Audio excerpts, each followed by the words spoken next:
our principles, etc. And it gets going, and you remember a man called Jay Naidu. At the same time, what is happening, and I'll say this to you because I speak out, Trevor Manuel and a small group of the economic sector in Shell House, we paid no attention to us, no attention to them. More fools us because it's the economy stupid.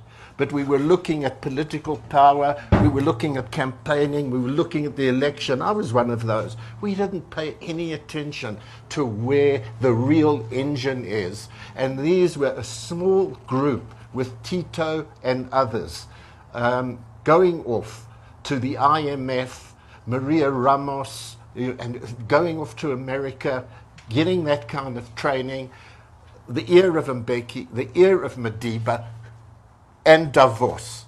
So this particular strand gets going and has expression in gear, which snuffs out the RDP, obviously. And that's the Faustian Pact. And we're now on that trajectory. And remember what happens to Faust at the end of the pact with the devil. That sellout. He's condemned to hell. And this is what's happening.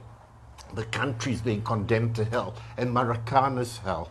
And development, there was the question about the development factor in that platinum belt. Where is Gwedi Mantashe, Cyril Ramaphosa, Kgalema Motlanthe, all the big shots of the mining union?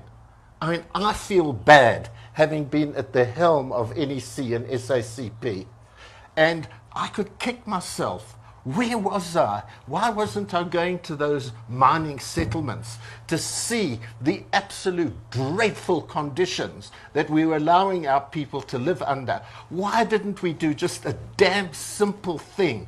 Make the bloody mining houses pay 5% of their profits into a housing plan to ensure that there's decent living conditions for the people who are digging the wealth up. That's not nationalization, that's just use of taxes. We fled from the question of heavy taxation of the business economic community of this country and their 150 years of exploitation. Absolutely disgraceful. It's a disgrace on me, quite frankly, but at least let's get to talk about these things. Zimbabwe, I just want to give you a short anecdote. Gavin Raleigh and company from Anglo, they come out in 1985 and they meet Tambo and Mbeki, Apollo Jordan, and a small group from the ANC in one of the game parks in Zambia. And this is the first meeting, and it's big business, eh? This is the corporates of South Africa. And they're sitting there with half a dozen of our guys, half a dozen of them. And it's clear the ANC are seeing that these guys, they're not that against the idea of a universal franchise and the idea of democracy in its particular sense, you know, voting once every 4 or 5 years. But the issue that Gavin really raises is, you know, Mr. Tambo, we can move on a number of things, but please, this issue that you guys go on about all the time, nationalization, the dreaded N word, nationalization, please, you can't come with that. If that's the ANC's line, we're not going to be interested.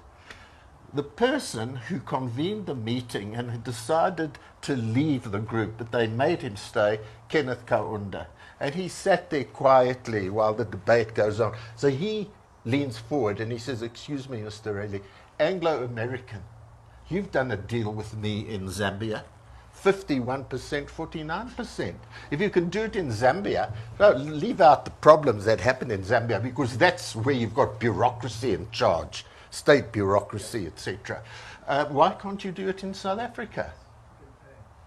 What happened to our ANC that they could face these guys then and talk nationalization? Faustian Pact. That's the bloody sellout. That's why we're in this dilemma now.